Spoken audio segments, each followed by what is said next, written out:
സുഹൃത്തുക്കളെ, CA2-വിന്റെ മുൻ പാലക്കാട് ജില്ലാ സെക്രട്ടറിയും CPM-ന്റെ മുൻ പാലക്കാട് ജില്ലാ സെക്രട്ടേറിയറ്റ് അംഗവും ഷൊർണൂരിൽ നിന്ന് 2016 മത്സരിച്ച് MLA ആയി തെരഞ്ഞെടുക്കപ്പെടുകയും ചെയ്ത ഇപ്പോൾ KTDCയുടെ ചെയർമാനായി പ്രവർത്തിക്കുന്ന മണ്ണാർക്കാടുകാരനല്ല, അദ്ദേഹം മണ്ണാർക്കാടല്ല ജനിച്ചത്, അതിലേക്ക് വരാം.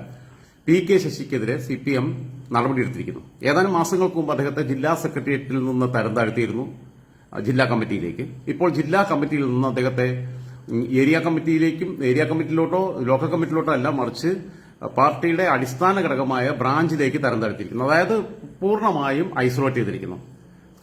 പിന്നെ കൈയും കാലും ഒക്കെ വെട്ടി അവിടെ കൊണ്ടുപോയിട്ടിരിക്കുന്നു എന്നുള്ളതാണ്. ചിറകുകൾ മുഴുവൻ അരിഞ്ഞു കഴിഞ്ഞിരിക്കുന്നു. ഇനി ഒരു രാഷ്ട്രീയത്തിലേക്ക് തിരിച്ചു വരവിന് അദ്ദേഹത്തിന് അസാധ്യമാണ്. മാത്രമല്ല, എനിക്ക് കിട്ടിയിട്ടുള്ള വിവരപ്രകാരം അദ്ദേഹത്തെ KTDCയുടെ ചെയർമാൻ സ്ഥാനത്ത് നിന്നുകൂടി നീക്കം ചെയ്യാനുള്ള നടപടികളിലേക്ക് അടുത്തതായിട്ട് പോകാൻ നിൽക്കുകയാണ്. ശശിയേട്ടനും ഞാനും തമ്മിലുള്ളൊരു ബന്ധം 2021 CPM-ന്റെ ഏരിയ സമ്മേളനങ്ങളും ജില്ലാ സമ്മേളനങ്ങളും നടന്നുകൊണ്ടിരിക്കുന്ന സമയത്ത്, അന്നാണ് ഞാൻ എന്റെ ഫേസ്ബുക്ക് പേജൊക്കെ തുടങ്ങുന്നതൊക്കെ, യൂട്യൂബ് ചാനലിലൊക്കെ എന്തെങ്കിലുമൊക്കെ കാണാൻ പറയാനൊക്കെ തുടങ്ങി. അന്ന് പക്ഷെ ഞാൻ ഒരു പൊട്ടക്കെട്ടിലെ തവളയെ പോലെ മലപ്പുറത്ത് മാത്രം ഒതുങ്ങി നിന്നുകൊണ്ടുള്ള പരിപാടിയായിരുന്നു. മലപ്പുറത്തെ എല്ലാ ഏരിയ സമ്മേളനങ്ങളും ലോക്കൽ സമ്മേളനങ്ങൾ വരെ അതിനെക്കുറിച്ചൊക്കെ സ്റ്റോറി ചെയ്യുക. എല്ലാ ഏരിയ സമ്മേളനങ്ങളെ കുറിച്ച് ഏരിയ സമ്മേളനത്തിന് മുമ്പ് അവിടെ എന്ത് നടക്കും എന്നുള്ളത് മുൻകൂട്ടി പറയുന്നു, മുൻകൂട്ടി പ്രവചിക്കുന്നു. സമ്മേളനം കഴിഞ്ഞതിന് ശേഷം അതിനകത്ത് പിന്നെ അതിന്റെ സമ്മേളന റിവ്യൂ നടക്കുന്നു. കാരണം അത് പണ്ട് തൊട്ടേയുള്ള ശീലമാണ്. കാരണം ഞാൻ ഈ CPM-നകത്തുള്ള വരികയും വളരെ ചെറിയ പ്രായത്തിൽ 18 വയസ്സിൽ പാർട്ടി മെമ്പർഷിപ്പിൽ വരുന്നു, 18 വയസ്സിൽ DYFയുടെ മേഖലാ സെക്രട്ടറി ആവുന്നു, 18 വയസ്സിൽ തന്നെ DYFയുടെ ബ്ലോക്ക് കമ്മിറ്റിയിൽ വരുന്നു. അങ്ങനെ മലപ്പുറം ജില്ലയിൽ ആ റെക്കോർഡൊന്നും പിന്നീട് വേദിക്കപ്പെട്ടിട്ടില്ല, അത് പലവട്ടം പറഞ്ഞിട്ടുണ്ട്. പിന്നെ കുഞ്ഞു പ്രായത്തിൽ തന്നെ അങ്ങനെയൊക്കെ വരുന്ന ഒരാൾ, അതും 16 വയസ്സ് തൊട്ട് DYFയുടെ പ്രവർത്തനം 15 വയസ്സ് തൊട്ട് തുടങ്ങിയിട്ടുള്ള ആളാണ് സജീവമായിട്ട്. ആദ്യം പിന്നെ യൂണിറ്റ് ജോയിന്റ് സെക്രട്ടറി ആവുന്നു, പിന്നെ എന്റെ നാട്ടിൽ യൂണിറ്റ് ഉണ്ടാക്കുന്നു, അതിന്റെ സെക്രട്ടറി ആവുന്നു, പിന്നീട് മേഖലാ കമ്മിറ്റിയിൽ വരുന്നു, മേഖലാ ജോയിന്റ് സെക്രട്ടറി ആവുന്നു, അതിന് ശേഷമാണ് മേഖലാ സെക്രട്ടറി ആയിട്ട് വരുന്നത്. അപ്പം അതുകൊണ്ട് ഈ സംഘടനയുമായിട്ട് വലിയ ബന്ധം ഉണ്ടായിരുന്നുകൊണ്ട് തന്നെ ഞാൻ ഗൾഫിലായിരിക്കുന്ന സമയത്ത്, അന്ന് വീഡിയോസിന്റെ കാലഘട്ടമല്ല, അന്ന് ഈ ടെക്സ്റ്റാണ് എഴുതുക. മലപ്പുറം ജില്ലയിലെ പല ഏരിയ സമ്മേളനങ്ങൾക്കകത്തും അന്നൊക്കെ അവിടെയുള്ള നമുക്ക് ഇപ്പോഴുള്ള മാതിരിയുള്ളൊരു വൈഡ് റിലേഷൻഷിപ്പും വലിയ പിന്നെ ഹയർ ലെവൽ റിലേഷൻഷിപ്പും അന്നില്ല. നമ്മൾ പിന്നീട് മറ്റു പല ചാനലുകളും ചെയ്യാൻ തുടങ്ങുമ്പോഴാണ് ഇപ്പോൾ നമുക്ക് ആരെയും ആക്സസ് ഉണ്ട്, ആരോടും സംസാരിക്കാം, ആരും നമുക്ക് ഡാറ്റാസ് തരുന്ന, എല്ലാവരും തരുന്നില്ല, പക്ഷേ എന്നാൽ തന്നെ അവർക്ക് ഫേവറബിൾ ആയിട്ടുള്ള രീതിയിൽ ഡാറ്റാസ് വളച്ചൊടിച്ചെങ്കിലും തരുന്നൊരവസ്ഥയുള്ളതുകൊണ്ട്, അല്ലെങ്കിൽ നമ്മൾ വിളിച്ചു കഴിഞ്ഞാൽ മാന്യമായി പ്രതികരിക്കുന്ന അവസ്ഥയുണ്ട്. നമുക്ക് വിളിച്ചു കഴിഞ്ഞാൽ നമ്മൾ ഏത് രാജൻ ജോസഫ് എന്ത് പറഞ്ഞിട്ടാ പറയുക, ഗൾഫിൽ പണിന്ന് പണിയെടുക്കുക, അപ്പോൾ അതിന്റെ ഇടയിൽ കൂടി ഉള്ള പരിപാടിയാണ്. അപ്പം പക്ഷേ എനിക്കുള്ള സൗഹൃദ ബന്ധങ്ങൾ ഉപയോഗിച്ച് ഞാൻ പല ഏരിയ കമ്മിറ്റികളിലും കമ്മിറ്റി ഇന്ന ഏരിയ സമ്മേളനത്തിൽ തെരഞ്ഞെടുപ്പിലേക്ക് പോകുന്നു. കാരണം വെച്ചാൽ എനിക്ക് ടെക്സ്റ്റ് മെസ്സേജ് അയച്ചു തരും. ഏരിയ സമ്മേളനങ്ങളിലും ജില്ലാ സമ്മേളനങ്ങളിലും ഒന്നും ഈ മൊബൈൽ ജാമറൊന്നും വെക്കാറില്ല. സംസ്ഥാന സമ്മേളനത്തിന് ആണ് അതൊക്കെ വെക്കുന്നത്. അത് തുടങ്ങിയത് 2005 മലപ്പുറം സമ്മേളനത്തോട് കൂടിയിട്ടാണ്. കാരണം 12 പേര് മത്സരിക്കുക, ഔദ്യോഗിക പാനലിനെതിരെ VS ഗ്രൂപ്പും പിണറായി ഗ്രൂപ്പും തമ്മിലുള്ള വലിയ തർക്കങ്ങൾ നടന്നിരുന്ന കാലത്ത്. അപ്പം ടെക്സ്റ്റ് മെസ്സേജ് എനിക്ക് വേണ്ട പ്രിയപ്പെട്ട ആൾക്കാരെ ആദ്യം ചുമതലപ്പെടുത്തും. എന്നിട്ട് ഫേസ്ബുക്കിൽ ആദ്യം ഞാൻ ടെക്സ്റ്റ് എഴുതും. കാരണം ഇവർ ഔദ്യോഗികമായിട്ട് ആളെ പ്രഖ്യാപിച്ച് വിവരം പുറത്തേക്ക് എത്തുന്നതിന് മുമ്പ്, ഈവൻ ദേശാഭിമാനിക്ക് കൈരളിക്കും വരെ പിന്നെ പറയാൻ പറ്റുന്നതിന് മുമ്പ്, പാർട്ടി നേതാക്കന്മാർക്ക് പറയാൻ പറ്റുന്നതിന് മുമ്പ് ഞാനിത് പറയുകയാണ്. ഞാൻ ഇന്നാളെ ഇന്ന് തെരഞ്ഞെടുപ്പിലേക്ക് പോകുന്നു, തെരഞ്ഞെടുപ്പ് ഇലക്ഷൻ കഴിഞ്ഞ് കഴിഞ്ഞിട്ട് അല്ലെങ്കിൽ ഇന്നാളെ ഏരിയ കമ്മിറ്റിയിലേക്ക് ഇന്നാള് മത്സരിച്ച് ചോദിച്ചു, അല്ലെങ്കിൽ ഇന്നാൾ തോറ്റു, ഏരിയ സെക്രട്ടറി ഇന്നാൾ വന്നു എന്നൊക്കെയുള്ളത് 10 വർഷം മുമ്പുള്ള പരിപാടിയായിരുന്നു. അപ്പം ഇതിന്റെ അടുത്തൊരു വിഷയം എന്താ വെച്ചാൽ, അപ്പൊ അങ്ങനെ ചെയ്തുകൊണ്ടിരുന്നു. 2021 ഞാൻ ഈ മലപ്പുറം ജില്ലയിലെ വിവിധ ഏരിയ സമ്മേളനങ്ങളെ കുറിച്ച് ഞാൻ ഈ രീതിയിൽ റിപ്പോർട്ട് ചെയ്യാൻ തുടങ്ങി, വീഡിയോ സ്റ്റോറീസ് ചെയ്യാൻ തുടങ്ങി. What is going to happen എന്നുള്ളത് ആദ്യം ചെയ്യുന്നു. സമ്മേളനത്തിന് മുമ്പ് തലേന്റെ തലേന്നോ ആയിട്ട് ഇന്ന രീതിയിലുള്ള കാര്യങ്ങൾ വരും, ഇന്ന രീതിയിലുള്ള വിഷയങ്ങൾ വരും, ഇന്ന രീതിയിൽ സമ്മേളനത്തെ സ്വാധീനിക്കുന്നുള്ളത് പറയുന്നു. അത് കഴിഞ്ഞിട്ട് സമ്മേളനം കഴിഞ്ഞ് കഴിയുമ്പോൾ പിന്നെ സമ്മേളനത്തിന്റെ റിവ്യൂ ഞാൻ പറഞ്ഞതുമായിട്ട് താരതമ്യപ്പെടുത്തിയിട്ട് ഞാൻ വീണ്ടും ചെയ്യാൻ തുടങ്ങി. അങ്ങനെ ചെയ്തപ്പോൾ ഇതിന്റെ ക്രെഡിബിലിറ്റി കൂടി. അപ്പോൾ ഒരുപാട് സഖാക്കളുമായിട്ട് ഇങ്ങനെ ബന്ധമായി. പല ജില്ലയിലുള്ള പല സഖാക്കളും കോൺടാക്ട് ചെയ്ത് പല ഡാറ്റാസ് വരാൻ തുടങ്ങി. കൊല്ലത്തുനിന്ന്, പാലക്കാട്ടുനിന്ന്, വയനാട്ടിൽ തൃശ്ശൂരിൽ നിന്നും ബന്ധപ്പെട്ടില്ല. തൃശ്ശൂർ, എറണാകുളം അങ്ങനെയുള്ള സ്ഥലങ്ങളൊന്നും അന്ന് കിട്ടിയിട്ടില്ല. ഇപ്പൊ പിന്നെ എവിടെയും കിട്ടാനുള്ള സോഴ്സ് നമുക്കുണ്ട്. അപ്പം അങ്ങനെ കിട്ടിയ അടിസ്ഥാനത്തിൽ പാലക്കാട്ടിൽ നിന്ന് കുറെ സഖാക്കൾ എന്നെ ബന്ധപ്പെട്ടു. കോങ്ങാട്, ചെർപ്പളശ്ശേരി, മുണ്ടൂർ, ഇന്നും ഞാൻ അവരുമായിട്ടൊക്കെ അവര് എനിക്ക് മെസ്സേജ് അയക്കുകയൊക്കെ ചെയ്തിട്ടുണ്ട്. അങ്ങനെയുള്ള മുണ്ടൂർ, കോങ്ങാട്, ഷൊർണൂര് പിന്നെ തുടങ്ങിയിട്ടുള്ള ചെർപ്പളശ്ശേരി, മണ്ണാർക്കാട് തുടങ്ങിയിട്ടുള്ള പല സഖാക്കളും എന്നെ ബന്ധപ്പെടുകയും അപ്പൊ PK ശശിയേട്ടനെതിരെ വളരെ രൂക്ഷമായിട്ടുള്ള ചില വിഷയങ്ങൾ ശ്രദ്ധയിൽപ്പെടുത്തുകയും ചെയ്തിട്ടുണ്ട്. അപ്പം അവരങ്ങനെ പറഞ്ഞപ്പോൾ ഞാനത് ബ്ലൈൻഡ്ലി ഐ ട്രസ്റ്റ്, ഓക്കെ, അന്ധമായി ഞാനത് വിശ്വസിച്ചു പോയി. അന്ന് പിന്നെ 2016 അദ്ദേഹം MLA ആയിരുന്നു. അപ്പൊ 2021 ഞാൻ ചെയ്യുന്ന സമയത്ത് 2021 ഞാൻ ചെയ്യുന്ന സമയത്ത് അദ്ദേഹം MLA സ്ഥാനത്ത് നിന്ന് മാറിയിട്ടുണ്ട്. കാരണം അദ്ദേഹത്തിന് 2021 കൂടി അദ്ദേഹം മത്സരിച്ച് വിജയിച്ചിരുന്നെങ്കിൽ ഷൊർണൂര് നിന്ന്, കാരണം അതിനിടയ്ക്കാണ് ലൈംഗിക പീഡന ആരോപണമൊക്കെ വന്നത്. പക്ഷെ അത് തീവ്രത കുറഞ്ഞ പീഡനം എന്നുള്ളതിനപ്പുറത്ത് അങ്ങനെ കണ്ടെത്തിയതിനെ വരെ പരിഹസിച്ചുകൊണ്ട് പറഞ്ഞെങ്കിലും പിന്നീട് ഞാൻ അതിനെ ആഴത്തിൽ അറിയുമ്പം ഈ പെൺകുട്ടിയുടെ അടുത്ത സുഹൃത്തുക്കൾ മുഴുവൻ ഡ്രഗ് അഡിക്റ്റാണ്, നാർക്കോട്ടിക് ടീമാണ്. അപ്പൊ ഈ പെൺകുട്ടി കൊടുത്തിട്ടുള്ള പരാതിക്കകത്തുള്ള ഒരു ക്രെഡിബിലിറ്റിയെ കുറിച്ച് എനിക്കിപ്പോഴും സംശയമുണ്ട്. അങ്ങനെയുണ്ട്. അടുത്ത പീഡനത്തിന് ശ്രമത്തിനൊക്കെ ഇരയായി കഴിഞ്ഞാൽ പോലീസ് കൊണ്ട് പരാതി കൊടുക്കൂലേ? അപ്പൊ അതുകൊണ്ട് ആ വിഷയത്തിൽ ഞാൻ ശശിയേട്ടനെ സംശയിക്കുന്നില്ല. അതിപ്പോഴും ഞാൻ തുറന്നു പറയുകയാണ്. ഇനി അങ്ങനെ ചെയ്തിട്ടുണ്ടെങ്കിൽ അദ്ദേഹം പിന്നെ പാർട്ടി ശിക്ഷിക്കാതിരുന്ന പാർട്ടിയാണ് കുറ്റക്കാർ എന്നുള്ള അഭിപ്രായമാണ്. അദ്ദേഹം കുറിച്ച് അങ്ങനെ, കാരണം വെച്ചാൽ അദ്ദേഹം ഒരു കുടുംബസ്ഥനായിട്ട് കഴിയുന്ന ആളാണ്. അങ്ങനെയാണ് അദ്ദേഹം നിൽക്കുന്നത്. ഓക്കെ. 2, അദ്ദേഹത്തിനെതിരെ ഞാൻ വളരെ സ്ട്രോങ് ആയിട്ടുള്ള സ്റ്റോറി ജില്ലാ സമ്മേളനത്തിന് തലേന്ന് ചെയ്തു. നാളെ ഇതാണ് പിന്നെ പാലക്കാട് ജില്ലാ സമ്മേളനത്തിൽ സംഭവിക്കുക. ഞാൻ പറഞ്ഞ ആൾ ജില്ലാ സെക്രട്ടറിയായി. കാരണം CK രാജേന്ദ്രൻ CKR സംസ്ഥാന സെക്രട്ടേറിയറ്റ് മെമ്പറായി. ഇപ്പം P ഉണ്ണി മാറിക്കഴിഞ്ഞപ്പോൾ അദ്ദേഹമാണ് ജില്ലാ സെക്രട്ടറി സ്ഥാനത്ത് വന്നത്. അദ്ദേഹം 2-3 ടൈം ജില്ലാ സെക്രട്ടറിയായി. പഴയ ആലത്തൂർ MLA ആണ്. ഇത്തവണ പാലക്കാടേക്ക് പരിഗണിക്കുന്നുണ്ട്. അദ്ദേഹം ഒരുപക്ഷെ മത്സരിച്ച് ജയിച്ചാൽ മന്ത്രിസഭയിൽ ഷഫ്ലിംഗ് ഉണ്ടായാൽ അദ്ദേഹം മന്ത്രിയായിട്ട് വരും. അതിനെക്കുറിച്ചൊക്കെ ഞാൻ പാലക്കാട് നിയമസഭയായിട്ട് ബന്ധപ്പെട്ട് കാര്യങ്ങൾ ചെയ്യുമ്പോൾ പറയാം. പറഞ്ഞു വന്നത്, ഈ CKR ജില്ലാ സെക്രട്ടറി ആയിരിക്കുമ്പോൾ പോലും ഇദ്ദേഹം CATയുടെ ജില്ലാ സെക്രട്ടറി, പാർട്ടി ജില്ലാ സെക്രട്ടറി CKR ആയിരുന്നെങ്കിലും പാലക്കാട് ജില്ല അടക്കി ഭരിക്കാൻ പറ്റിയ കമാൻഡിംഗ് പവറുള്ള ലീഡറായിരുന്നു PK ശശി. അപ്പൊ പക്ഷെ ഞാൻ അന്ന് PK ശശി എനിക്ക് അറിയൊന്നുമില്ല. ഞാൻ PK ശശി പത്രത്തിൽ കൂടിയുള്ള പരിചയവും TV കൂടിയുള്ള പരിചയമുള്ളൂ. അപ്പൊ ഞാൻ വളരെ ഷാർപ്പായിട്ട് അദ്ദേഹത്തിനെതിരെ അറ്റാക്ക് ചെയ്തുകൊണ്ടുള്ള ഒരു സാധനം ചെയ്തു. പറഞ്ഞ പോലെ പിറ്റേന്ന് സംഭവിച്ചു. ഞാൻ പറഞ്ഞ ആൾ ജില്ലാ സെക്രട്ടറിയായി. ഞാൻ പറഞ്ഞ ആൾക്കാർ ജില്ലാ കമ്മിറ്റിയിൽ നിന്ന് പുറത്തായി. അപ്പൊ എന്റെ ക്രെഡിബിലിറ്റി പിന്നെയും കൂടി. പക്ഷേ ഇത് കഴിഞ്ഞ് സമ്മേളനം കഴിഞ്ഞപ്പോൾ ഇദ്ദേഹത്തിനെതിരെ വളരെ മോശമായിട്ടുള്ള പ്രയോഗങ്ങൾ എനിക്കറിയാലോ. എനിക്കൊരു ചില സമയത്ത് ഞാൻ വല്ലാതെ ഷാർപ്പായിട്ട് പറയുന്നുള്ളത്. ഇദ്ദേഹം PK ശശിയേട്ടൻ അന്നും അദ്ദേഹം അപ്പോൾ KTTCയുടെ ചെയർമാനാണ്. അദ്ദേഹം മലപ്പുറം ജില്ലാ സെക്രട്ടേറിയറ്റ് മെമ്പറായിട്ടുള്ള, മുൻ ഏരിയ സെക്രട്ടറി ആയിട്ടുള്ള, ഇപ്പം ജില്ലാ സെക്രട്ടേറിയറ്റ് മെമ്പറായിട്ടുള്ള VM ഷൗക്കത്തിനെ വിളിച്ചു. ജില്ലാ പഞ്ചായത്തിന്റെ പ്രതിപക്ഷ നേതാവൊക്കെ ആയിരുന്നു. ഷൗക്കത്താക്കിയെ വിളിച്ചു. ഷൗക്കത്താക്കിനോട് പറഞ്ഞിട്ടില്ല കേട്ടോ. എനിക്ക് വിവരം കിട്ടുന്നത് അന്തരിച്ചു പോയ ലോക്കൽ സെക്രട്ടറി കുട്ടാപ്പക്കിടക്കുന്ന ഷൗക്കത്താക്കിനെ വിളിച്ചിട്ട് ഷൗക്കത്താക്കിയോട് പറഞ്ഞു, രാജൻ ജോസഫ് മഞ്ചേരിക്കാരനല്ലേ, രാജൻ ജോസഫിന്റെ വീട് എവിടെ എന്നൊക്കെ ചോദിച്ചു. അങ്ങനെ അവനാരാ, അവൻ എനിക്കെതിരെ ഇല്ലാക്കഥ പറഞ്ഞു എന്നൊക്കെ പറഞ്ഞിട്ടാണ് പുള്ളി പറഞ്ഞത്. അപ്പൊ VM ഷൗക്കത്ത് പറഞ്ഞു, ഓന്റെ അടുത്ത ആളാണ് ഇവിടുത്തെ ഓന്റെ പഴയ ഓൻ പണ്ട് താമസിച്ചിരുന്ന ലോക്കൽ കമ്മിറ്റിന്റെ സെക്രട്ടറി ബാക്കിയുള്ളവരൊക്കെ. ഞാൻ ലോക്കൽ സെക്രട്ടറി നമ്പർ തരാമെന്ന് പറഞ്ഞ് കുട്ടിയാപ്പാക്കന്റെ മുഹമ്മദ് അലി എന്നാണ് പേര്, കുട്ടിയാപ്പാക്കയുടെ നമ്പർ കൊടുത്തു. കുട്ടിയാപ്പയൊക്കെ വിളിച്ചിട്ട് ഇദ്ദേഹം ചോദിച്ചു, PK ശശി പറഞ്ഞു, രാജൻ ജോസഫ് നിങ്ങളെ നാട്ടിലല്ലേ നിൽക്കുന്നത്, പാർട്ടിക്കെതിരെ ഇത്രയും തോന്നിയാസം പറയുന്ന ഒരാൾ അവിടെ നിൽക്കുന്നില്ല, നിങ്ങൾ എന്താ പ്രതികരിക്കാന്ന് ചോദിച്ചപ്പോൾ രാജൻ പറഞ്ഞു പോയിട്ട് 15 വർഷം കഴിഞ്ഞു. അന്ന് 2021 ലാസ്റ്റ് 22 തുടക്കത്തിലാണ്. 15 വർഷം കഴിഞ്ഞു. 15 വർഷം മുമ്പ് അവൻ ഈ പഞ്ചായത്തിൽ നിന്ന് താമസമൊക്കെ മാറി അവൻ വേറെ സ്ഥലത്താണ് താമസിക്കുന്നത്. പിന്നെ കുറച്ചു കാലം തൃശ്ശൂർ താമസിച്ചു, തിരുവനന്തപുരത്ത് താമസിച്ചു, പിന്നെ ഗൾഫിലായിരുന്നു. അതെല്ലാം നിർത്തി വന്നിട്ട് ഇപ്പം നിലമ്പൂര് ചുങ്കത്തറ എന്ന് പറഞ്ഞ സ്ഥലത്താണ് താമസിക്കുന്നതെന്ന്. അപ്പൊ അദ്ദേഹം പറഞ്ഞു, ഓക്കെ ഞാൻ അൻവറിന്റെ മണ്ഡലത്തിലല്ലേ, ഞാൻ അൻവറിനെ വിളിച്ചോളാം. ഓനെ എന്റെ കൈ കിട്ടിയ തത്ത പറയിപ്പിക്കുന്ന പോലെ ഞാൻ പറയും ആരാണ് ഇതിന്റെ പിന്നിൽ നിന്നുള്ളത്, എനിക്കെതിരെയുള്ള തോന്നിയാസം പറഞ്ഞു എന്ന് പറഞ്ഞിട്ട് പറഞ്ഞു. പിന്നീട് ആക്ഷൻ ഒന്നും ഉണ്ടായില്ല.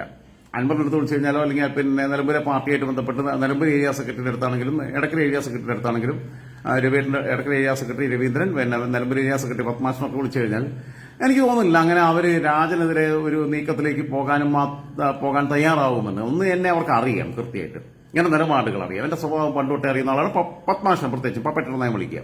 രവിയേട്ടൻ എന്നെ കുറച്ചു കാലമായിട്ടുള്ള ഒരു 5-8 വർഷത്തെ ബന്ധമുള്ളെങ്കിലും രവിയേട്ടൻ എന്നെ അറിയാം. ഓക്കെ, എന്നാലും എടക്കര ഏരിയ സെക്രട്ടറി 2 ഏരിയ കമ്മിറ്റികളാണ് അവിടെ ഉള്ളത്. വേറെ ഫർദർ ആക്ഷൻ ഒന്നും ഉണ്ടായില്ല. പക്ഷെ 2023 തുടക്കത്തിൽ ഞാൻ പറഞ്ഞല്ലോ, ഈ ആരോപണം ഉന്നയിച്ച പെൺകുട്ടികളുടെ അടുത്ത സൗഹൃദത്തിൽപ്പെട്ട ഒരു മുഴുവൻ കഞ്ചാവ് ടീമാണ്. പേഴ്സണലി എനിക്കറിയാവുന്നതാണ്. പേഴ്സണലി, കാരണം അവരെല്ലാം എന്റെ സൗഹൃദത്തിൽപ്പെട്ടിരുന്നവരാണ്. പക്ഷെ ഞാൻ ഓരോന്നായിട്ട് റിമൂവ് ചെയ്ത് ഞാൻ അവരിൽ നിന്നൊക്കെ അകലം പാലിച്ച് നിൽക്കുകയാണ്. ഞാൻ വിളിക്കാറുമില്ല. അവരെപ്പോഴും വിളിച്ചു കഴിഞ്ഞാൽ ഞാൻ എടുക്കും. എന്തൊക്കെയുണ്ടെന്നൊക്കെ പറഞ്ഞിട്ട് ഞാൻ അധികം സംസാരിക്കാൻ താല്പര്യമില്ലാത്തതുകൊണ്ട് ഞാൻ തിരക്കിലാണ്, ഞാൻ പിന്നെ വിളിച്ചാൽ മതി എന്നൊക്കെ പറഞ്ഞ് ഒഴിവാക്കാറുള്ളത്. ഇപ്പം വർഷങ്ങളായിട്ട് എന്റെ സമീപനം അങ്ങനെ. കാരണം ഞാനിത് ഇവരെ സ്റ്റഡി ചെയ്തു. അപ്പൊ അതിലെനിക്കൊരു അവിശ്വസനീയതയുണ്ട്. അതില് PK ശശിയേട്ടനുമായിട്ട് അടുത്ത ബന്ധമുള്ള ചില ബിസിനസ്സുകാർ മലപ്പുറത്തുള്ളവർ, മുസ്ലിം സമുദായത്തിൽപ്പെട്ടവരാണ്, മലപ്പുറത്തുകാരാണ്. അവര് എന്റെ പ്രേക്ഷക സുഹൃത്തുക്കളാണ്. അങ്ങനെ എന്നെ 2023 കോൺടാക്ട് ചെയ്ത് നിങ്ങൾ സംസാരിച്ച് ഇങ്ങനെ വന്നപ്പം പലപ്പോഴായിട്ട് ഫോൺ ചെയ്തപ്പോൾ ശശിയേട്ടനുമായിട്ട് നിങ്ങൾ ഒന്നിരിക്കണം, അങ്ങ് കുറെ തെറ്റുകാരുണ്ട്. ആൾക്കെന്ന് വെച്ചാൽ ആള് ഉള്ളിൽ ശുദ്ധനാണ്. പക്ഷെ ഈ തോട്ടിയിട്ട് എല്ലാ ആകാശത്തുകൂടെ പോകുന്ന പ്രശ്നങ്ങളും തോട്ടിയിട്ടിട്ട് വലിച്ചിട്ട് താഴെയിടും. കാരണം റോട്ടിൽ കൂടി ഇങ്ങനെ നടക്കുകയാണെന്നുണ്ടെങ്കിൽ ആരെയും കണ്ടു കഴിഞ്ഞാൽ പുള്ളി എന്താ വെച്ചാൽ ആ പ്രമാണിത്വം ഇങ്ങനെ കാണിക്കും. അപ്പൊ അതുകൊണ്ട് ആൾക്കാർക്ക് വെറുത്തു പോകുന്നുണ്ട്. അതാണ് പ്രശ്നം എന്നുള്ളത് പറഞ്ഞു. ആയിക്കോട്ടെ, നമുക്ക് മീറ്റ് ചെയ്യാവുന്നതാണ്. അങ്ങനെ ശശിയേട്ടൻ ഒരു ദിവസം എറണാകുളത്തേക്ക് വരാനും ശശിയേട്ടൻ ഞാൻ തമ്മിൽ സംസാരിക്കുന്നു. ശശിയേട്ടൻ എന്നെ വിളിക്കുന്നു. ഞങ്ങൾ തമ്മിൽ സംസാരിച്ചപ്പോൾ ശശിയേട്ടൻ എറണാകുളത്ത് ഒരു ദിവസം വരാം, എന്നിട്ട് നമുക്കൊന്ന് ഇരുന്ന് സംസാരിക്കാം എന്ന് പറഞ്ഞു. അപ്പോൾ ബോൾഗാട്ടി പാലസിൽ വെച്ച് മീറ്റ് ചെയ്യുന്ന കാര്യമാണ് പുള്ളി പറഞ്ഞത്. കാരണം KTDCയിലാണ്. അപ്പോൾ ഞാൻ പറഞ്ഞു ബോൾഗാട്ടി പാലസിൽ എനിക്ക് വരുന്നതിന് ബുദ്ധിമുട്ടില്ല, പക്ഷേ ഞാൻ നിരന്തരമായി എല്ലാ രാഷ്ട്രീയ പാർട്ടികളെയും കുറ്റം പറയുന്ന ഒരാളെന്നുള്ള രീതിയിൽ ഞാനും നിങ്ങളും തമ്മിലിരിക്കുമ്പം നിങ്ങൾ ഇതേപോലെ തന്നെ പാർട്ടിക്കകത്ത് ഒരു പ്രതിസന്ധി നേരിടുന്ന സമയത്ത്, കാരണം അദ്ദേഹം 2021 ജയിച്ചിരുന്നെങ്കിൽ മന്ത്രിയാ ഷൊർണൂർ വീണ്ടും. ഈ പ്രശ്നങ്ങളും ഈ ആരോപണങ്ങളും കാരണമാണ് അദ്ദേഹത്തിന് സീറ്റ് നിഷേധിക്കപ്പെട്ട് അദ്ദേഹത്തിന് പകരം മമ്മിക്കുട്ടിയെ, സംസ്ഥാന കമ്മിറ്റി മെമ്പറായിട്ടുള്ള മമ്മിക്കുട്ടിയെ കൊണ്ടിരുന്നത്. മാത്രമല്ല, ഈ ആരോപണങ്ങൾ ഉണ്ടായിട്ടില്ലായിരുന്നെങ്കിൽ കഴിഞ്ഞ 2021 സംസ്ഥാന സമ്മേളനത്തിൽ അദ്ദേഹം സംസ്ഥാന കമ്മിറ്റിയിൽ പാലക്കാട് ജില്ലയിൽ നിർത്തുമായിരുന്നു. ഇത് രണ്ടും ഉറപ്പിച്ചു നിന്നിരുന്ന സംഭവമാണ്. അവിടെ നിന്നാണ് ഈ ഒരു വലിയൊരു വീഴ്ച വീഴുന്നത്. ഈ വിഷമമുണ്ട് വ്യക്തിപരമായിട്ട്, കാരണം അദ്ദേഹവുമായിട്ട് പരിചയപ്പെടുകയും ബന്ധപ്പെടുകയും അടുത്ത സ്നേഹവും സൗഹൃദവും ഒക്കെ ഉണ്ടാവുകയും ചെയ്തതിന്റെ ഭാഗമായിട്ട്. അതിന് ശശിയേട്ടൻ, ഞാൻ പറഞ്ഞ ശശിയേട്ടൻ ബോൾഗാട്ടി പാലസ് അങ്ങനെയാകുമ്പോൾ അത് ആൾക്കാർ തെറ്റിദ്ധരിക്കും. നമ്മളെന്താ പറയണമെന്നുള്ളത് അറിയില്ല. എന്തായാലും പാർട്ടി രഹസ്യങ്ങളൊന്നും അല്ല ഞങ്ങൾ നമ്മൾ സംസാരിച്ചത്. നമ്മളെന്താ പറയണമെന്നുള്ളത് അറിയില്ല. അപ്പോൾ ആൾക്കാർ തെറ്റിദ്ധരിക്കും. എന്താണ് എന്നെ അറിയുന്ന ആരെങ്കിലും അവിടെ വന്നിട്ടുണ്ടെങ്കിൽ എന്താണ് PK ശശിയും രാജൻ ജോസഫും തമ്മിലുള്ള ബന്ധമെന്ന് തെറ്റിദ്ധരിക്കും എന്നുള്ളതുകൊണ്ട് ഞാൻ പറഞ്ഞു അല്ലാതെ എവിടെയും വെച്ച് കാണാം. അങ്ങനെ അദ്ദേഹം വന്നു. ഈ അദ്ദേഹത്തിന്റെ ഈ സുഹൃത്തുക്കളായിട്ടുള്ള, പിന്നെ എന്റെയും സുഹൃത്തുക്കളായിട്ടുള്ള പൊതു സുഹൃത്തുക്കൾ, ഞാൻ അവരെയൊക്കെ അന്ന് ആദ്യം കാണുന്നത് കേട്ടോ ജീവിതത്തിൽ. പ്രേക്ഷകർ എന്നുള്ള രീതിയിൽ ഞാൻ പറഞ്ഞല്ലോ, പിന്നെ മുസ്ലിം സമുദായത്തിൽപ്പെട്ട വലിയ ബിസിനസ് പ്രമുഖരായിട്ടുള്ള ആൾക്കാരാണ്. പക്ഷെ നേരിടുന്നറിയുള്ള ബിസിനസ് നടത്തുന്നവരാണ്. അങ്ങനെയുണ്ട്. തട്ടിപ്പും വെട്ടിപ്പും വഞ്ചനയും തരികിട പരിപാടിയൊന്നുമല്ല. വളരെ ഫിനാൻഷ്യലായിട്ട് സ്റ്റേബിൾ ആയിട്ടുള്ള ആൾക്കാരാണ്. വളരെ ഉയർന്ന റേഞ്ചിൽ നിൽക്കുന്നവരാണ്. എന്നെക്കാളൊക്കെ ഒരു 10 വയസ്സിന് പ്രായം, 15 വയസ്സിനെങ്കിലും പ്രായം കൂടിയവരാണ്. ഞാൻ അവരെയൊക്കെ ഇക്കായിക്കാന്നാണ് വിളിക്കാറുള്ളത്. അങ്ങനെ അവർ വന്ന് അവർ സൂട്ട് റൂം എടുത്തു. ശശിയേട്ടനോട് എത്തി. അത് കഴിഞ്ഞിട്ടാണ് ഞാൻ ചെല്ലുന്നത്. ഞാൻ ഇവിടെ നിന്നൊരു യൂബർ വിളിച്ച് അവിടെ ചെന്നപ്പോൾ അവർ ഞങ്ങൾ സംസാരിക്കട്ടെ നേരിട്ട് പുറത്തേക്ക് ഇറങ്ങി 3 മണിക്കൂർ ഞാൻ ശശിയേട്ടനൊരു അവിടെ ഇരുന്ന് സംസാരിച്ചു. ആ 3 മണിക്കൂറിനിടയിൽ 2 തവണ ഈ മനുഷ്യൻ കരഞ്ഞു. എനിക്ക് ഭയങ്കര സങ്കടം തോന്നി. ഒരു മുൻ MLA, KTDCയുടെ ചെയർമാൻ, പാർട്ടിയുടെ ജില്ലാ സെക്രട്ടേറിയറ്റ് മെമ്പർ, അങ്ങനെ ഒരാളെ എൻ്റെ മുമ്പിൽ 2 തവണ കരയുക. ഒന്ന് കരഞ്ഞത്, അദ്ദേഹം വയനാട്ടുകാരനാണ്. വയനാട്ടിൽ നിന്നാണ് ഇങ്ങോട്ട് മൈഗ്രേറ്റ് ചെയ്തത് ഈ മണ്ണാർക്കാട്ടേക്ക്. അദ്ദേഹത്തിന്റെ പിന്നെ അദ്ദേഹം ഒന്ന് കരഞ്ഞത്, അദ്ദേഹം വലിയ തറവാട്ടുകാരനാണ്, വലിയ ഭൂസ്വത്തൊക്കെ ഉണ്ടായിരുന്നു വയനാട്ടിൽ. അദ്ദേഹത്തിന്റെ അച്ഛന്റെ മരണത്തെക്കുറിച്ച് പറഞ്ഞപ്പോൾ ആദ്യം അദ്ദേഹത്തിനോട് ഇങ്ങനെ പറഞ്ഞു കഴിഞ്ഞാൽ ഞാൻ അദ്ദേഹത്തിന്റെ കഥകൾ മുഴുവൻ തുടക്കം തൊട്ട് ബാല്യകാലം തൊട്ടുള്ളത് ഇങ്ങനെ എടുക്കുക. അതാണ് ഈ 3 മണിക്കൂർ നേരം നീണ്ടു നിന്നത്. ഒന്നും റെക്കോർഡ് ചെയ്തിട്ടില്ല, ഒന്നും ഡോക്യുമെന്റ് ചെയ്തിട്ടില്ല. പക്ഷെ ഞാൻ ഇയാളെ പഠിക്കുക എന്നുള്ളതായിരുന്നു. പിന്നെ ശശിയേട്ടൻ ഇങ്ങനെ സംസാരിച്ച് ഇങ്ങനെ ഇരിക്കുന്നു. അപ്പോൾ ഞാൻ ചോദിച്ചു, ശശിയേട്ടൻ സിഗരറ്റ് പിടിക്കില്ല, എനിക്കൊന്നുമില്ല, പിന്നെ അതുമല്ല ബ്ലോക്ക് വന്നിട്ടുള്ളതാണ്, അങ്ങനെയൊക്കെ ഉണ്ട്, ജീവിതത്തിൽ ഇതുവരെ മദ്യപിച്ചിട്ടില്ല, അങ്ങനെയുള്ള കാര്യങ്ങളൊക്കെ പറഞ്ഞു. അപ്പോൾ എനിക്ക് ഈ സ്വഭാവങ്ങളൊക്കെ ഉണ്ടെന്നുള്ള പുള്ളിക്കറിയാം. ഇടയ്ക്ക് ഞാൻ സിഗരറ്റ് വലിക്കാൻ വേണ്ടിയിട്ട് ഒന്ന് ഒരു അരമണിക്കൂറൊക്കെ സംസാരിച്ച് 1 മണിക്കൂറൊക്കെ ആകുമ്പോൾ ഈ പിന്നെ വളരെ ടെൻഷനാവുന്ന വിഷയങ്ങളൊക്കെ കേൾക്കുമ്പോൾ ശശിയേട്ടൻ ഞാൻ 5 മിനിറ്റ് പിന്നെ ഇവിടെ നിന്ന് വെച്ചാൽ നിങ്ങൾക്ക് പുക ശല്യം, ആളുകൾ വലിക്കാത്തതാണല്ലോ. ബാൽക്കണി ഇല്ലതാണ് ആ സ്യൂട്ട് റൂമിന്. സാധാരണ സ്യൂട്ട് റൂംസിനൊക്കെ ഒരു ബാൽക്കണി ഉണ്ടാവും. അത് അങ്ങനത്തെ സ്ഥലം. ഞാനപ്പം പിന്നെ പുറത്തിറങ്ങിയിട്ട് സിഗരറ്റ് വലിച്ചിട്ട് വീണ്ടും തിരിച്ചു വന്നു. അങ്ങനെ ഈ അച്ഛന്റെ കാര്യം പറഞ്ഞപ്പോൾ അദ്ദേഹം പറഞ്ഞു, പിന്നെ അച്ഛൻ ഇദ്ദേഹം ഒന്ന് 6 വയസ്സോ 7 വയസ്സൊക്കെയുള്ള പ്രായം, ഞാൻ മറന്നുപോയി. അച്ഛൻ മാളികയുള്ള വീടാണ്, അതായത് മരം കൊണ്ട് തട്ടടിച്ചിട്ട്, നമ്മളിപ്പോഴത്തെ കോൺക്രീറ്റ് വീടുകളില്ലാത്ത കാലത്ത് അങ്ങനെയാണല്ലോ, ഓടിട്ട വീടാകുമ്പോൾ 2 നില ഉണ്ടാക്കുമ്പോൾ 2 നില വീടാണെങ്കിൽ നല്ല തേക്ക് മരം കൊണ്ട് തട്ടടിച്ചിട്ട് അച്ഛൻ വേലയാണ് ഇരിക്കാറുള്ളത്. അച്ഛൻ അവിടെ ഒരു ചാരികസയിൽ ഇരുന്ന് പിന്നെ പേപ്പർ വയ്ക്കുന്ന സമയത്ത് രാവിലെ ചായ കൊണ്ടുപോയി കൊടുക്കാൻ വേണ്ടി അമ്മ ശശിയേട്ടൻ്റെ അടുത്ത് കൊടുത്തു. ഇങ്ങനെ രാവിലെ വൈകിട്ടോ 4 മണിക്കോ, അതും ഞാൻ മറന്നുപോയി സമയം. കൊണ്ടുപോയി കൊടുത്തു. കാരണം ഇപ്പോൾ ഞങ്ങൾ 1.5 വർഷം മുമ്പാണ് ഞങ്ങൾ സംസാരിച്ചത്, മീറ്റ് ചെയ്തത്. കൊണ്ടുപോയി ഇങ്ങനെ കൊടുക്കുമ്പോൾ അച്ഛൻ ഇങ്ങനെ കണ്ണുപോയി തുറന്നിരിക്കുന്നുണ്ട്. ഇങ്ങനെ കസേരയിൽ ചാരി കിടക്കുന്നുണ്ട്, ഇരിക്കുകയാണ്. പക്ഷേ ഈ ചായ മേടിക്കില്ല. അതിൽ അച്ചാന്ന് പറഞ്ഞ് തട്ടിയപ്പം നിങ്ങൾ കൈമ പിന്നെ ചായ ഇതാന്ന് പറഞ്ഞപ്പം ഇയാൾ ഇങ്ങോട്ട് മറിഞ്ഞു കടുത്തു. അത് ഭയങ്കര ഷോക്കായി. കാരണം ആ മരിച്ചിരിക്കുന്ന അവസ്ഥയിൽ ആദ്യം കാണുന്നത് ചെറിയ മാലിയത്തിലാണ്. അത് പറഞ്ഞപ്പോൾ കണ്ണിന് വെള്ളം വന്നു. വിധിപ്പിക്കറിഞ്ഞൊന്നുമില്ല, കണ്ണിന് ഇങ്ങനെ വെള്ളം വന്ന് സംസാരിക്കാൻ പറ്റാതെ കുറച്ചു നേരം. അപ്പം ഞാൻ പറഞ്ഞ ശരി ഒന്നുപോലെ പുറത്തൊരു തട്ട് കെട്ടിയിട്ട് നിങ്ങളൊന്ന് കംഫർട്ടബിൾ ആവും, അല്ലാതെ വേറെ എനിക്ക് വാക്കുകൾ കൊണ്ട് ആശ്വസിപ്പിക്കാനും പറ്റില്ല. ഒന്ന് തോളത്ത് ഇങ്ങനെ തട്ടിയിട്ട് ഞാൻ പറഞ്ഞു ഞാൻ 5 മിനിറ്റ് വരാമെന്ന് പറഞ്ഞു. എൻ്റെ സീറ്റ് വിളിച്ചിട്ട് പിന്നെയും വന്നു. പിന്നീട് സംസാരിച്ച് രണ്ടാമത് ഈ മനുഷ്യൻ കരയുന്നത് കോടിയേരി ബാലകൃഷ്ണന്റെ മരണത്തെക്കുറിച്ച് പറഞ്ഞപ്പോൾ എന്നോട് പറഞ്ഞ് ബാലട്ടം പോയതോടുകൂടി ഒരു രക്ഷിതാവില്ലാത്ത അവസ്ഥയിലെത്തിയിരുന്നു. കോടിയേരി ബാലകൃഷ്ണൻ ഇയാളെ ഇദ്ദേഹത്തെ നന്നായിട്ട് പ്രൊട്ടക്ട് ചെയ്തിരുന്ന കാര്യങ്ങളിലൊക്കെ. അപ്പൊ ഞാൻ മനസ്സിലാക്കിയത്, ഈ മനുഷ്യന്റെ സൈക്കോ ലെവൽ മനസ്സിലാക്കിയത്, ഇവിടെ ഇപ്പം അദ്ദേഹത്തിന്റെ യൂണിവേഴ്സൽ കോളേജുമായിട്ട് മണ്ണാർക്കാട് പിന്നെ സഹകരണ മേഖലയിൽ തുടങ്ങിയിട്ടുള്ള യൂണിവേഴ്സൽ കോളേജുമായിട്ട് ബന്ധപ്പെട്ട ആരോപണങ്ങളുടെ പുറത്താണ് അദ്ദേഹത്തിനെതിരെ നടപടി എടുത്തതെന്നൊക്കെ പറയുന്നു. മണ്ണാർക്കാട് ഏരിയ കമ്മിറ്റി പിരിച്ചുവിട്ടു, അഡ്വോ കമ്മിറ്റി ഉണ്ടാക്കിയിട്ടുണ്ട്. പഴയ DYFയുടെ ജില്ലാ സെക്രട്ടറി ശശി, പിന്നെ താൽക്കാലിക ആക്ടിംഗ് സെക്രട്ടറി ആയിട്ടുള്ള ഒരു അഡ്വോ കമ്മിറ്റി ഉണ്ടാക്കിയിട്ടുണ്ട്. ഒരു ഏരിയ കമ്മിറ്റി പിരിച്ചുവിടുക കുറെ കാലത്തിന് ശേഷം സംഘടനാ നടപടിയുടെ ഏറ്റവും കടുത്ത രൂപം. അതായത് കഴിഞ്ഞ ഒരു 5-8 വർഷത്തിനിടയിൽ കേരളത്തിൽ CPM എടുത്ത സംഘടനാ നടപടിയിലെ ഏറ്റവും രൂക്ഷമായ നടപടിയാണ് ഇത് എന്നുള്ളത് പറയാം. ഏരിയ കമ്മിറ്റി പിരിച്ചുവിടുന്നു. അങ്ങനെയൊക്കെ വരുമ്പം ഈ യൂണിവേഴ്സൽ കോളേജ് എന്ന് പറയുമ്പോൾ യൂണിവേഴ്സൽ കോളേജിന്റെ പ്രിൻസിപ്പളായിരുന്ന ആള് നമ്മളെ നാരദ ന്യൂസിന്റെ മാത്യു സാമുവലിന്റെ, പഴയ തെകൽക്ക മാത്യു സാമുവലിന്റെ അമ്മാവനാണ്, അങ്കിളാണ്. അവർ തമ്മിൽ വലിയ ബന്ധത്തിലൊന്നുമല്ല, ഹായ് ഹൂയി മാത്രമേ ഉള്ളൂ. പുള്ളിയോട് വലിയ താല്പര്യമൊന്നുമില്ല, ഈ മാത്യു സാമുവലിനോട് അങ്കിളിന് വലിയ താല്പര്യമൊന്നുമില്ല. അപ്പം ഈ യൂണിവേഴ്സൽ കോളേജുമായിട്ട് ബന്ധപ്പെട്ട അഴിമതി ഉണ്ടെങ്കിൽ നടപടി എടുത്തതിനകത്ത് എനിക്ക് യാതൊരു കുഴപ്പമില്ല. ഞാൻ ന്യായീകരിക്കാനും ശശിയെ ന്യായീകരിക്കാൻ പറ്റില്ല. പക്ഷെ എന്റെ മുമ്പിലിരുന്ന PK ശശി ഇത് പാവം മനുഷ്യനായിട്ട് എനിക്ക് തോന്നിയിരുന്നു. മാത്രമല്ല അതിന് ശേഷം പിന്നീട് എന്നെ ഇടയ്ക്കൊക്കെ വിളിക്കുകയും എന്തൊക്കെയുണ്ട്, പിന്നെ എനിക്ക് സുഖമില്ല എന്നുള്ളത് പിന്നെ ഫേസ്ബുക്കിൽ ഞാൻ പോസ്റ്റ് ഇട്ടപ്പോൾ എന്നെ ആ സമയത്ത് പോലും വിളിക്കുകയും എന്തെങ്കിലും ആ സഹായാവശ്യമുണ്ട്, എന്താണ്, എങ്ങനെയുണ്ട്, ആരോഗ്യം ശ്രദ്ധിക്കണം, സിഗരറ്റ് വലിക്കരുത്, കള്ളു കുടിക്കരുത് എന്നൊക്കെ പറഞ്ഞിട്ടൊക്കെ എന്നെ ഉപദേശിക്കാറുണ്ടായിരുന്നു ശശിയേട്ടൻ. വളരെ സത്യസന്ധമായിട്ടാണ് എന്നോട് പെരുമാറിയിട്ടുള്ളത്. അതിന്റെ പിന്നിൽ ഹിഡൻ അജണ്ടയുള്ളതായിട്ട് എനിക്ക് തോന്നിയിട്ടില്ല. പക്ഷെ കോടിയേരി ബാലകൃഷ്ണനെ കുറിച്ച് പറഞ്ഞപ്പോൾ ആ മനുഷ്യൻ വിതുമ്പിക്കാരൻ. ഒരു മൂപ്പരെല്ലാവരും കൂട്ടിപ്പിടിച്ചു പോകുന്ന ഒരു നന്മയുള്ള മനുഷ്യനായിരുന്നുണ്ടല്ലോ. ഞാൻ സത്യത്തിൽ എനിക്ക് അതിന് ശേഷമാണ് ഈ കോടിയേരിയെ കുറിച്ച് ഞാൻ കൂടുതൽ പഠിക്കുന്നത്.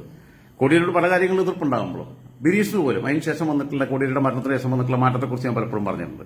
ഇപ്പൊ പുത്തലത്ത് ദിനേശൻ സംസ്ഥാന സെക്രട്ടറി അല്ലെന്ന് തോന്നുന്നു. പുത്തലത്ത് ദിനേശൻ പഴയ SFIയുടെ സംസ്ഥാന ഭാരവാഹിയായിരുന്നു. പുത്തലത്ത് ദിനേശന്റെ നേതൃത്വത്തിലുള്ള കമ്മീഷൻ ആണ് ഇതിനകത്ത് അന്വേഷണം നടത്തി കാര്യങ്ങളൊക്കെ തെളിവെടുപ്പൊക്കെ നടത്തിയിട്ട് ഇപ്പൊ നടപടിയിലേക്ക് നീങ്ങിയിട്ടുള്ളത്. ഇന്ന് പാർട്ടി ജില്ലാ കമ്മിറ്റി വിളിച്ചു ചേർത്ത് അതിൽ MP ഗോവിന്ദൻ മാഷാണ് ഈ നടപടി റിപ്പോർട്ട് ചെയ്തത്. സ്വാഭാവികമായും അദ്ദേഹത്തെ KTDCയിലെ ചെയർമാൻ സ്ഥാനത്ത് നിന്ന് മാറ്റുമെന്ന് തന്നെയാണ് ഞാൻ മനസ്സിലാക്കുന്നത്. ഏരിയ കമ്മിറ്റി അദ്ദേഹത്തിന് മേധാവിത്വമുണ്ട്, ഭൂരിപക്ഷമുണ്ടെന്നുള്ള കാരണം കൊണ്ടാണ് ഏരിയ കമ്മിറ്റി പിരിച്ചുവിട്ടിട്ടുള്ളത്. അതിനുശേഷം തന്നെ പല സഹാക്കളും വിളിച്ചു, പല നെഗറ്റീവായിട്ടുള്ള കാര്യങ്ങളാണ് പറയുന്നത്. ഞാൻ ശശിയേട്ടനെ വിളിച്ച് ബുദ്ധിമുട്ടിക്കേണ്ടെന്ന് എഴുതിയിട്ട് വിളിക്കാതിരുന്നു. അത് എന്റെ പ്രയാസമുണ്ടല്ലോ. അപ്പം മാനസികമായിട്ട് ആഘാതത്തിന് നിൽക്കുകയാണെങ്കിൽ വിളിക്കണ്ട എന്ന് എഴുതിയിട്ടാണ്. കാരണം പക്ഷേ ശശിയേട്ടൻ എന്നോട് എന്റെ ചികിത്സയായിട്ട് ബന്ധപ്പെട്ട എന്തെങ്കിലും സഹായം ഉണ്ടെങ്കിൽ വിളിക്കണം രാജ എന്നൊക്കെ പറഞ്ഞിട്ട് എന്നെ വിളിച്ചിട്ടുണ്ട് ഇങ്ങോട്ട്. ഞാൻ അങ്ങോട്ട് സമീപകാലത്തുനിന്ന് ഞാൻ അങ്ങോട്ട് വിളിച്ചിട്ടില്ല. ഇടയ്ക്ക് വിളിച്ചിട്ട് നിങ്ങൾ ക്ഷീണിച്ചു പോകുന്നുണ്ട് വീഡിയോയിലൊക്കെ എന്നൊക്കെ പറഞ്ഞിട്ട് പറയാറുണ്ട്. പിന്നെ ഒരു പ്രാവശ്യം എന്നോട് വിളിച്ചിട്ട് പറഞ്ഞു, നിങ്ങൾ പാർട്ടിക്കെതിരെ ഇങ്ങനെ ഇത്രയും മോശമായ വൾഗറായ ഭാഷയിൽ സംസാരിക്കരുത് എന്നൊക്കെ പറഞ്ഞു. അതായത് അദ്ദേഹത്തിന്റെ പാർട്ടി എന്നുള്ള തോന്നലുണ്ട് എന്നുള്ള എനിക്ക് മനസ്സിലായി. പാർട്ടിയുടെ സ്നേഹമുണ്ട്. പിന്നെ ഇദ്ദേഹത്തിന് അഹങ്കാരിയായിട്ടും ദാർഷ്ട്യമായിട്ടൊക്കെ കാണുന്നതിന്റെ ഭാഗം എന്ന് പറഞ്ഞാൽ ഞാനത് ശശിയേട്ടനോട് നേരിട്ട് പറഞ്ഞു, മുഖത്ത് നോക്കി അന്ന് പറഞ്ഞത്. ഞങ്ങളന്ന് ഒറ്റ പ്രാവശ്യങ്ങൾ കണ്ടിട്ടുള്ളൂ. അദ്ദേഹം അതിനായിട്ട് മണ്ണാർക്കാട് നിന്നിട്ട് വന്നതാണ്. ഇദ്ദേഹം അക്കാലത്ത് ചെറിയ പ്രായത്തിൽ വയനാട്ടിൽ നിന്ന് മണ്ണാർക്കാട്ടേക്ക് വരുമ്പോൾ മുസ്ലിം ലീഗിന്റെ കോട്ടയാ, ജന്മിമാരുടെ അങ്ങനെയുള്ള കോട്ടയാ. അവിടെ CPM എന്ന് പറഞ്ഞ പ്രസ്ഥാനം കെട്ടിപ്പടുക്കുക എന്ന് പറഞ്ഞാൽ കുറച്ച് ബുദ്ധിമുട്ടാണ്. ഞാൻ പറഞ്ഞല്ലോ, ഞാൻ 90% മുസ്ലിങ്ങളുള്ള മുസ്ലിം ലീഗിന് വലിയ മെജോറിറ്റി ഉള്ള ഒരു പ്രദേശത്ത് ജനിച്ചു വളരുകയും അവിടെ ആദ്യമായി DYFIക്ക് യൂണിറ്റ് ഇടുകയും അവിടെ ആദ്യമായി CPMന്റെ ഗ്രൂപ്പ് കമ്മിറ്റി രൂപീകരിക്കുകയും അവിടെ ആദ്യമായി CPMന്റെ ബ്രാഞ്ച് കമ്മിറ്റി കൊണ്ടുവരിക. ഗ്രൂപ്പ് കമ്മിറ്റിയുടെ കൺവീനറായിട്ട് ഞാൻ LC മെമ്പർ ഞാനാണ് വരുന്നത്. നമ്മളെ മുൻകൈ എടുത്തിട്ടാണ് ഈ ആൾക്കാരെ കൊണ്ടുവരുന്നത്. ഇന്ന് ആ 10-15 വർഷം 20 വർഷമായിട്ട് ആ വാർഡ് ഭരിച്ചുകൊണ്ടിരിക്കുന്നത് CPM ആണ്. വാർഡ് മെമ്പർ ഇപ്പൊ ജോബ് മാഷാണ് മെമ്പർ, CPM മുൻ ബ്രാഞ്ച് സെക്രട്ടറി ആയിരുന്നു. എന്റെ വീട് നിന്നിരുന്ന പ്രദേശത്തെ പ്രതിനിധീകരിക്കുന്നത്. അപ്പൊ ആ ഒരു അവസ്ഥയിലേക്ക് അവിടെ മാറിപ്പോയി. കമ്മ്യൂണൽ ഇക്വേഷൻ ഒന്നും പ്രശ്നമില്ലാത്ത രീതിയിൽ അവിടെ കമ്മ്യൂണിസ്റ്റ് പാർട്ടിക്ക് ഇതായി. അതിന് ഇപ്പൊ ഈ ജില്ലാ സെക്രട്ടറി മെമ്പറായിട്ടുള്ള BM ഷൗക്കത്ത് ഉൾപ്പെടെയുള്ളവരുടെ വലിയ ഒരു സഹായം അതിനകത്തുണ്ടായിട്ടുള്ള എല്ലാ കാലത്തും ഞാൻ ഓർക്കും. മറ്റത് ഞാനും ഈ BM ഷൗക്കത്താക്കി ഒരു കരുവാട മൊയ്താക്കിയേ ഉള്ളൂ അവിടുന്ന് പാർട്ടി മെമ്പർമാര്. ഞാൻ ഷൗക്കത്താക്കി ലോക്കൽ കമ്മിറ്റിയിൽ, മൂപ്പര് ലോക്കൽ സെക്രട്ടറി, ഞാൻ ലോക്കൽ കമ്മിറ്റി, മൂപ്പര് ഇപ്പൊ ജില്ലാ സെക്രട്ടറി മെമ്പറാണ്. 3ാമത്തെ ടൈമാണ് ജില്ലാ സെക്രട്ടേറിയറ്റിൽ. ജില്ലാ പഞ്ചായത്തിന്റെ പ്രതിപക്ഷ നേതാവായിരുന്നു. ഓക്കെ, അപ്പൊ ഞാൻ പറഞ്ഞ ഇതിനകത്ത് ഫൈറ്റ് ചെയ്യുമ്പോൾ നമ്മൾ പല റിസ്ക് കൊടുക്കും. ഞാനൊക്കെ ഇതിന്റെ കൗമാരപ്രായത്തിൽ 10-18 വയസ്സുണ്ടാകുമ്പം വണ്ടിയൊന്നുമില്ല, ടോർച്ചും ഉണ്ടാവില്ല, നമ്മളിങ്ങനെ നടന്നു വരിക 1-2 കിലോമീറ്റർ. നമ്മൾ വീട്ടുകാരറിയാതെ കയ്യിലെപ്പോഴും കത്തി വെക്കായിരുന്നു. അക്രമം ഉണ്ടായ നമ്മളെ മേലേക്ക് വന്നാൽ ഒരുത്തരെങ്കിലും വീഴ്ത്തണം, നമ്മൾ ചത്താലും എന്നുള്ള അത്രയും ധൈര്യത്തിൽ പോയിട്ടുള്ളത്. അപ്പൊ അങ്ങനെ ജീവൻ പണയം വെച്ചിട്ടുള്ള രാഷ്ട്രീയ പ്രവർത്തനം നടത്തിയതിന്റെ ഭാഗമായിട്ടുള്ള സ്വാഭാവികമായ ഒരു അഹങ്കാരം അദ്ദേഹത്തിന് വന്നു പോയിട്ടുണ്ടാവും ഞാൻ കരുതുന്നത്. ഞാനതാ കരുതുന്നത്. അഴിമതി എന്തെങ്കിലും നടത്തിയിട്ടുണ്ടെങ്കിൽ നടപടി തന്നോട് ചോദിക്കുന്നത്, അതിനകത്ത് യാതൊരു സംശയമില്ല. അതിനകത്ത് അത് എന്താ അവരുടെ ഫൈൻഡിങ്സ് എന്നുള്ളത് എനിക്കറിയില്ല. റിപ്പോർട്ടിന്റെ പൂർണ്ണരൂപം അതിനകത്ത് പ്രകാരം DC മെമ്പർമാരായിട്ട് ആരെയും ഞാൻ വിളിക്കാൻ പോയിട്ടില്ല. DC മെമ്പർമാരെ വിളിച്ചാൽ മാത്രമേ അറിയുള്ളൂ DCയിൽ എന്താ റിപ്പോർട്ട് ചെയ്തെന്നുള്ളത്. അതിന്റെ കണ്ടന്റ് എനിക്ക് കിട്ടുള്ളൂ. അതിപ്പോ അവർ ഫോണിൽ വിളിച്ചാൽ അവർക്ക് പ്രയാസമായിരിക്കും പറയാൻ, ഞാൻ റെക്കോർഡ് ചെയ്യുമെന്നുള്ള എഴുതി പേടിച്ചിട്ട് ഇവന്മാർക്ക് ഭയങ്കര പേടിയാണ്. CPMന്റെ നേതാക്കന്മാർക്ക്, ലീഗുകാർക്കും BJPക്കാർക്കും പേടിയില്ല. അവർ ഫോണിൽ തന്നെ വിളിച്ച് മണിക്കൂറുകളോട് സംസാരിക്കാറുണ്ട്. ചതിക്കൂല എന്നുള്ള വിശ്വാസമുണ്ട്. ഇവർക്ക് എന്തോ പേടിയാണ്. ഇവര് വാട്സപ്പിലേ വിളിക്കാൻ പറ്റുള്ളൂ. ഓക്കെ, അത് നാളത്തേക്കാവുമ്പോൾ എനിക്ക് ഡീറ്റെയിൽസ് കിട്ടും, ഞാൻ ഷെയർ ചെയ്യാം. ഞാൻ പറഞ്ഞല്ലോ, മന്ത്രിയാവേണ്ടിയിരുന്ന ഒരാൾ, സംസ്ഥാന കമ്മിറ്റി അംഗമാകേണ്ടിരുന്ന ഒരാളെ ബ്രാഞ്ചിലേക്ക് തരുന്നതായിട്ട് അതേപോലെ ഏരിയ കമ്മിറ്റിയിലൊക്കെ നിർത്തായിരുന്നു എനിക്ക് തോന്നണേ. പുള്ളിക്കെതിരെ ഇവർ കണ്ടിട്ടുള്ള ഫൈൻഡിങ്സ് അത്രയും ഗൗരവതരാണെങ്കിലും ഒക്കെ കാരണം അവരുടെ പാർട്ടിയാണ്, അവരാണ്. ഞാൻ ആ പാർട്ടിക്കകത്തില്ല, ആ പാർട്ടിക്കകത്ത് അഭിപ്രായം ആഗ്രഹിക്കുകയല്ലാതെ അഭിപ്രായം പറയാൻ നമുക്ക് പറ്റില്ല. പക്ഷെ ഇദ്ദേഹത്തിന് ഒരുപാട് ശത്രുക്കളുണ്ട്. ഇവിടെ വന്ന് ഈ പാർട്ടി കെട്ടിപ്പുറത്ത് മുസ്ലിം ലീഗിനോട് മല്ലടിച്ച് ആരടാന്ന് വെച്ചാൽ ഞാനടാന്ന് പറയാനുള്ളത് ഗുണ്ടായുസത്വം കൊണ്ടും കായികമായിട്ടുള്ള അക്രമങ്ങൾ വന്നാൽ തിരിച്ചു ആക്രമിക്കുന്ന രീതി, അങ്ങനെ ഫൈറ്റ് ചെയ്ത് CPM കെട്ടിപ്പടുക്കുന്നതിൽ വലിയ നിർണായക പങ്ക് വഹിച്ച ഒരാളെന്നുള്ള രീതിയിൽ വയസ്സുകാലത്ത് അദ്ദേഹത്തെ സംരക്ഷിക്കാനുള്ള ഉത്തരവാദിത്വം CPM-നുണ്ട് എന്റെ അഭിപ്രായത്തിൽ. അതുപോലെ എനിക്ക് ശശിയേട്ടനോട് പറയാനുള്ളത്, ഞാനിപ്പോൾ ശശിയേട്ടനോട് ഇനിയിപ്പോൾ വിളിക്കാനൊന്നും ഉദ്ദേശിക്കുന്നില്ല. എന്താ നമുക്കൊരു സങ്കടം തോന്നി. ഞാൻ പറഞ്ഞില്ല, കോടിയേരിയോടുള്ള അദ്ദേഹത്തിന് ആത്മബന്ധം ഇങ്ങനെ പറഞ്ഞപ്പോൾ എനിക്ക് ഭയങ്കരമായിട്ട് അച്ഛനെ കുറിച്ച് പറഞ്ഞപ്പോൾ വിതുമ്പിക്കറിഞ്ഞില്ല, കണ്ണീരിങ്ങനെ വന്നു, സംസാരിക്കാൻ പറ്റാതെ. കോടിയേരിയെ കുറിച്ച് പറഞ്ഞപ്പോൾ ഇയാൾ ഓക്കെ ആവാൻ കുറെ സമയമെടുത്തു. ഞാൻ 2 സിഗരറ്റ് വിളിച്ച് വന്നപ്പോൾ അയാൾ ഓക്കെ ആയിട്ടില്ല. അപ്പോൾ ആ ഒരു പരിശുദ്ധ സഖാക്കളോടുള്ള സ്നേഹത്തെക്കുറിച്ച് ഞാൻ പറഞ്ഞത്. അപ്പം കുഴപ്പങ്ങളൊക്കെ ഉണ്ടാവും. കുഴപ്പങ്ങളൊക്കെ ഗൗരവമായ കുഴപ്പമാണെങ്കിൽ പാർട്ടിയിൽ നിന്ന് ബ്രാഞ്ചിൽ പോലല്ല, പാർട്ടിയിൽ നിന്ന് തന്നെ എടുത്ത് പുറത്താക്കിയാലും ഞാൻ കുറ്റം പറയില്ല.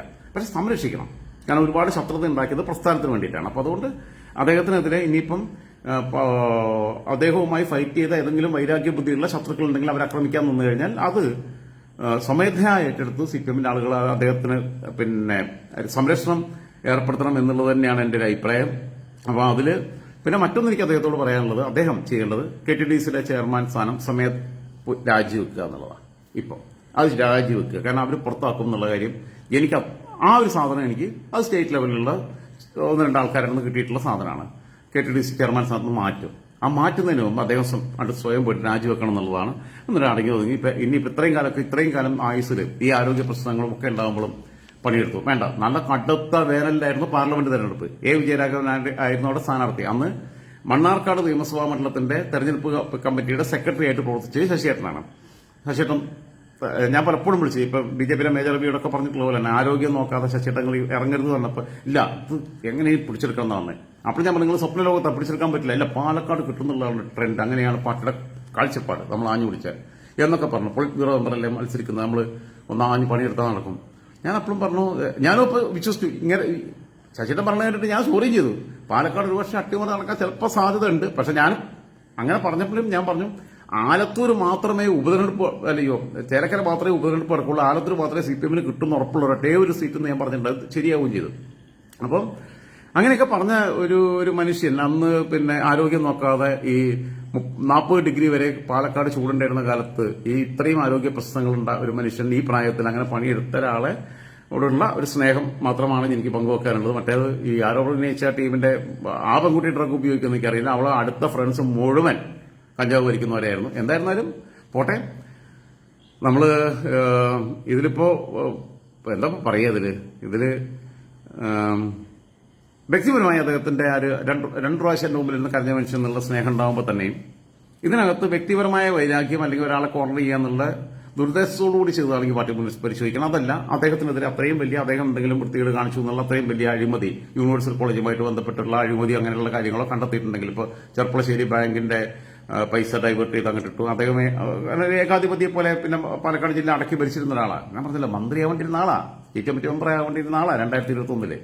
അതെല്ലാം കൊളായി കാണുമ്പോൾ ഉണ്ടാവുന്ന ഒരു സങ്കടമുണ്ട്. അപ്പം എന്തായിരുന്നാലും അദ്ദേഹം ഇതെല്ലാം ഒഴിവാക്കിയിട്ട് ബ്രാഞ്ചിൽ വേണമെങ്കിൽ നിൽക്കാം.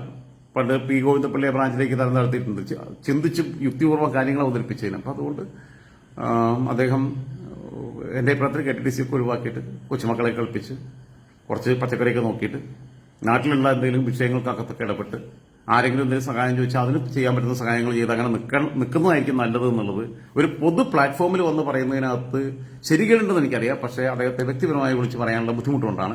മാത്രമല്ല, അദ്ദേഹത്തിനെതിരെ പാർട്ടി നടപടി ഉണ്ടായിട്ടില്ലെങ്കിൽ ഞാനും അദ്ദേഹം തമ്മിൽ മീറ്റ് ചെയ്തത് പോലും ഞാൻ ഒരിക്കലും പുറം ലോകത്തിന് മുമ്പിൽ പറയില്ലായിരുന്നു. 1.5 വർഷം ഇതുവരെ പറഞ്ഞിട്ടില്ല. ഞങ്ങൾ തമ്മിലൊരു ബന്ധം ഞാൻ ഇതുവരെ ആരുടെ മുമ്പിൽ ഡിസ്ക്ലോസ് ചെയ്തിട്ടില്ല. ഞാനും അദ്ദേഹവും അല്ലാതെ അറിയാവുന്നത് ഈ 2 പേർക്ക് മാത്രമാണ്. അവരുടെ പേര് ഞാനിവിടെ പറയുന്നില്ല, കാരണം അവർക്ക് അവരുടെ ബിസിനസ്സിനെയൊക്കെ ബാധിക്കേണ്ടെന്ന് എഴുതിയിട്ട്, അവർ ശശിയേട്ടന്റെ ആൾക്കാരാണെന്ന് പറഞ്ഞിട്ട് പിന്നെ അവർക്കെതിരെ ബുദ്ധിമുട്ടുണ്ടാവണ്ടെന്ന് എഴുതിയിട്ട്.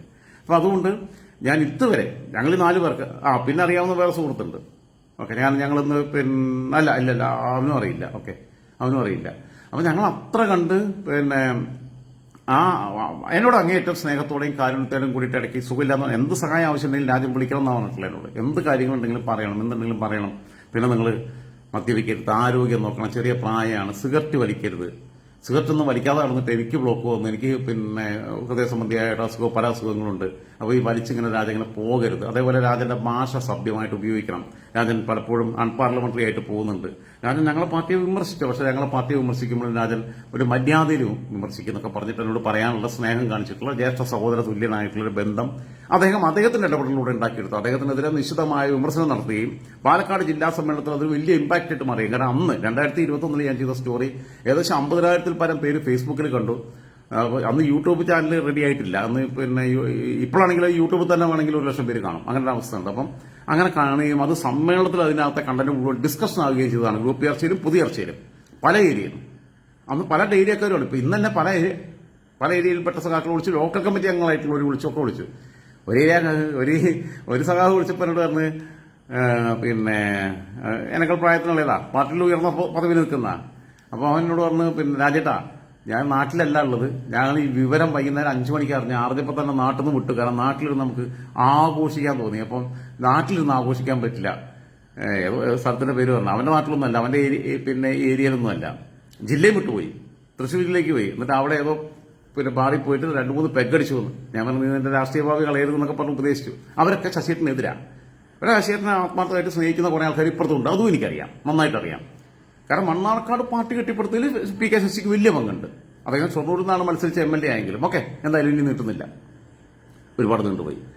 ശശിയേട്ടനും നല്ലൊരു വിശ്രമ ജീവിതം, സമാധാനപൂർവ്വമായ ജീവിതം, അതാണ് ഞാനിപ്പോൾ ആശംസിക്കുന്നത്. അല്ലാതെ ഇനിയിപ്പോൾ പാർട്ടിയിൽ തിരിച്ചു വന്നിട്ട് ഇവര് ബ്രാഞ്ചിലേക്ക് കിട്ടുമെന്ന് പറഞ്ഞു കഴിഞ്ഞാൽ അതിനർത്ഥം ഇനി ഒരു തിരിച്ചുവരവ് അസാധ്യമാണ് എന്നുള്ളത് തന്നെയാണ്. അത് അത്യപൂർവമായി സംഭവിക്കുന്ന ഒരു കാര്യമാണ്. അതിനിപ്പം അദ്ദേഹത്തിന് മുമ്പിൽ അങ്ങനെ ഒരു അവസ്ഥയില്ല. KTDC ചെയർമാൻ സ്ഥാനത്ത് അദ്ദേഹം സ്വമേധയാണ് യുവമാര് പുറത്താക്കുന്നതിന് മുമ്പ് രാജിവെക്കണം. രാജിവെച്ചിട്ട് ലാൽസലാം സഖാക്കളെ, ഞാൻ ഇനി വീട്ടിൽ എന്റെ കാര്യങ്ങൾ നോക്കിയിരിക്കാം എന്നുള്ളത് തന്നെ തീരുമാനിക്കണം. ഒരായുഷ്കാലം കൊണ്ട് പാർട്ടിക്ക് വേണ്ടി ചെയ്യാൻ പറ്റുന്നൊക്കെ ചെയ്തു. പിന്നെ ഞാൻ പറഞ്ഞല്ലോ, ഇതൊക്കെ പറയുമ്പോൾ എന്റെ പേഴ്സണൽ എക്സ്പീരിയൻസിൽ, അതല്ല അദ്ദേഹം അഴിമതി നടത്തിയെന്നോ അങ്ങനെ എന്തെങ്കിലും കാര്യങ്ങൾ കൃത്യമായി ഇവർ അങ്ങനെ കണ്ടെത്തിയിട്ടുണ്ടെങ്കിൽ, തെളിവ് സൗകര്യം കണ്ടെത്തിയിട്ടുണ്ടെങ്കിൽ അദ്ദേഹത്തിന്റെ ബ്രാഞ്ചിലല്ല പാർട്ടിയിൽ നിന്ന് തന്നെ പരിപൂർണമായി പുറത്താക്കിയാലും ഞാൻ കുറ്റവും പറയില്ല. പക്ഷെ അദ്ദേഹത്തെ സംരക്ഷിക്കണം. അദ്ദേഹത്തിനെതിരെ വല്ല അക്രമങ്ങൾ ഉണ്ടായാൽ സംരക്ഷിക്കണം. ഇത്രയും കാലം കൂടെ നിന്ന ഒരു സഖാവായിരുന്നു എന്നുള്ളതും അവിടെ കെട്ടിപ്പടുത്തതിൽ വലിയ പങ്കുവഹിച്ച ആളെന്നുള്ള രീതിയിലും വേറെ ആരെങ്കിലും ശത്രുക്കൾ അദ്ദേഹത്തെ ആക്രമിക്കാൻ പോയി കഴിഞ്ഞാൽ അതിന് സംരക്ഷിക്കണം നിങ്ങൾ എന്നുള്ളതാണ് എനിക്ക് മണ്ണാർക്കാട്ടെയും പാലക്കാട് ജില്ലയിലെയും സഖാക്കളോട് പറയാനുള്ളത്. ഓക്കെ, ഗുഡ് നൈറ്റ് പറയുന്നില്ല. ചിലപ്പോൾ ഒരു യുവനടിക്കെതിരെ കുറേ ഡോക്യുമെന്റ്സ് കിട്ടിയിട്ടുണ്ട്. നടിയുടെ പേരും വിശദാംശങ്ങളും സഹിതം ചിലപ്പോൾ ഞാൻ വരും.